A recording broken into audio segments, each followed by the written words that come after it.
Now, so far we have focused on the market system, but this system is actually only one half of the global economic paradigm. The other half is the monetary system.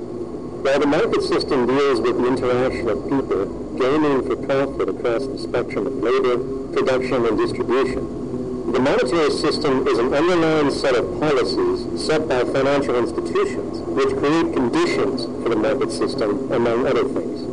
It includes terms we often hear, such as interest rates, loans, debt, the money supply, inflation, etc. And while you may want to pull your hair out listening to the gibberish coming from the monetary economists, modest preemptive actions can obviate the need of more drastic actions at a later date. The nature and effect of this system is actually quite simple. Our economy has, the global economy has three basic things of government. One is fractional reserve banking, but banks printing money out of nothing. It's also based upon compound interest. When you borrow money, you have to pay back more than you borrowed, which means that you, in effect, create money out of thin air. But again, which has to be serviced by creating still more money. We live in an infinite growth paradigm. The economic paradigm we live in now is a Ponzi scheme. Nothing grows forever. It's not possible. As the great psychologist James Hillman wrote, the only thing that grows in the human body after a certain age is cancer. It's not just the amount of money that has to keep growing, it's the amount of consumers. Consumers to borrow money at interest to generate more money, and obviously that's not possible on a finite planet. People are basically vehicles to just create money, which must create more money to keep the whole thing from falling apart, which is what's happening right now. There are really only two things anyone needs to know about the monetary system. One, all money is created out of debt.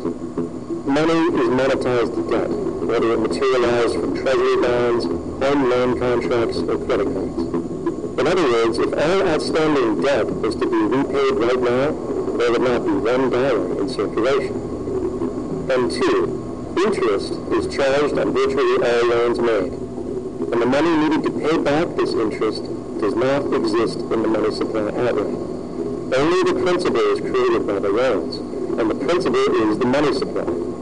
So, if all this debt was to be repaid right now, not only would there not be $1 left in circulation, there would also be a gigantic amount of money owed that is literally impossible to pay back, for it does not exist.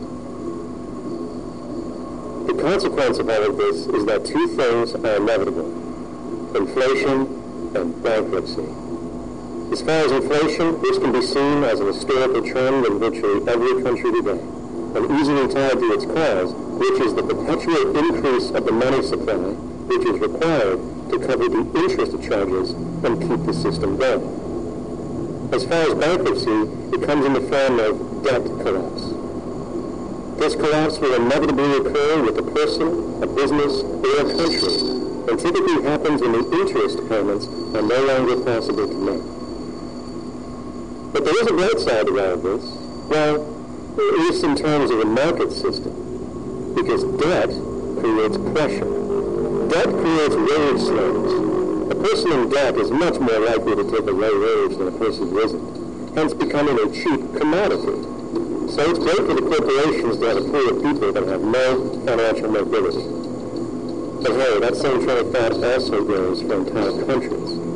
The World Bank and the International Monetary Fund, which mostly serve as proxies for transnational corporate interests, give gigantic loans to cover countries at very high interest rates. And then, once the countries are deeply in the hole and can't pay, austerity measures are applied, the corporations swoop in, set up sweatshops, and take their natural resources. Now that's market efficiency. But wait, there's more. You see, there's this unique hybrid of the monetary and market system called the stock market, which rather than, actually produce anything real, they just buy and sell money itself. And when it comes to debt, you know what they do? That's right, they trade it. They actually buy and sell debt for profit, from credit default swaps and collateralized debt obligations for consumer debt, to complex derivative schemes used to mask the debt of entire countries, such as the collusion of investment bank Goldman Sachs in Greece which nearly collapsed the entire European economy. So when it comes to the stock market and Wall Street, we have an entirely new level of insanity born out of the money-seeking society. I really know about markets was written in an editorial for the Wall Street Journal a couple of years ago. It was called Lessons of the Brain Damaged Investor. And in this editorial, they explained why people with slight brain damage do better as investors than people with normal brain functionality. Why? Because the slightly brain damaged person has no empathy. And that's the key. If you don't have any empathy, you do well as an investor. And so Wall Street breeds people who have no empathy to go in there and to make decisions and make trades that they have no compunction about and no thought whatsoever as to what they're doing might affect their fellow human beings. So they breed these robots, these people who have no souls. And since they don't even want to pay these people anymore, they're now breeding real algorithmic traders. Goldman Sachs and the high-frequency trading scandal. They put a computer next to the exchange, the New York Stock Exchange. This computer, this cold computer, as they call it, it front runs all the trades on the exchange, and it hits the exchange with volumes of orders in ways that scalp pennies and nickels away from the exchange. It's like they're cycling money all day long. They went one quarter last year, 30 or 60 straight days on a single down day, like millions of dollars every single day. Is that because that's statistically impossible? When I look at Wall Street, the way it works is everyone kicks upstairs the bribes. The brokers bribe to the office manager bribes to the regional sales manager, the regional sales manager bribes to the national sales manager. It's a common understanding. At Christmas, who gets the biggest bonus at Christmas in an average brokerage office? The compliance officer. The compliance officer sits there all day long. He's supposed to be making sure you don't violate the margin rules and you're complying with the law. Because, to the extent that you can bribe the compliance officer, that's right, you are complying with the law. So as fraud has become the system, it's no longer a byproduct. It is the system. It's not an early joke. He says, "Doctor, my brother thinks he's a chicken." And the doctor says, "Take a pill, and that should cure the problem." And he says, "No, doctor, you don't understand. We need the eggs." Okay? So the trading of fraudulent claims back and forth between banks to generate fees, to generate bonuses, has become the GDP producing growth engine of the United States economy. Even though they're essentially trading fraudulent claims that there's absolutely no hope of ever paying back.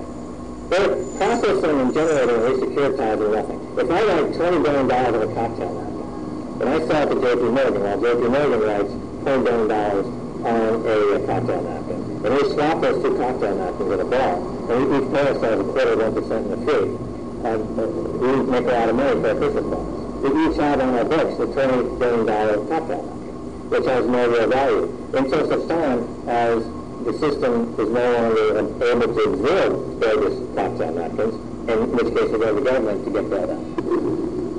And because of Wall Street and the global stock market, there are now conservatively about $700 trillion of outstanding fraudulent claims known as derivatives, still waiting to collapse, a value amounting to over 10 times the gross domestic product of the entire planet. And while we have seen the bailouts of corporations and banks by governments, which of course couldn't borrow their money from banks to begin with, we are now seeing attempts to bail out whole countries by conglomerates of other countries through the international banks. But how do you bail out a planet? There is no country out there that isn't now saturated in debt. The cascade of sovereign debt defaults we have seen can only be beginning when the math is taken into account. It has been estimated in the United States alone that income tax would need to be raised to 65% per person just to cover the interest in the near future. Economists are now foreshadowing that within a few decades, 60% of the countries on the planet will be bankrupt. But, hold on, let me get this straight. The world is going bankrupt, whatever the hell that means, because of this idea called debt, which doesn't even exist in the physical reality.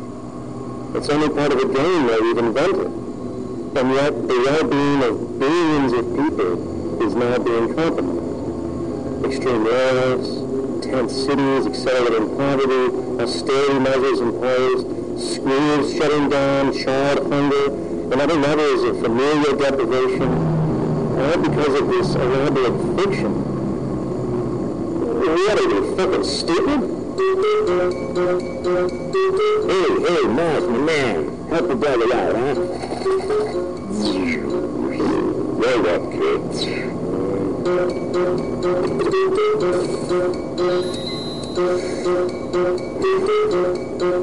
Seven, what's up, man? You remember that smoking nebula I hooked you up with a while back? Listen, Ice, we're getting really tired of you. You've been giving everything and yet you waste it all. You got plenty of resources and you know it. Why don't you blow up and learn some responsibility for Christ's sake? You're making your mother miserable.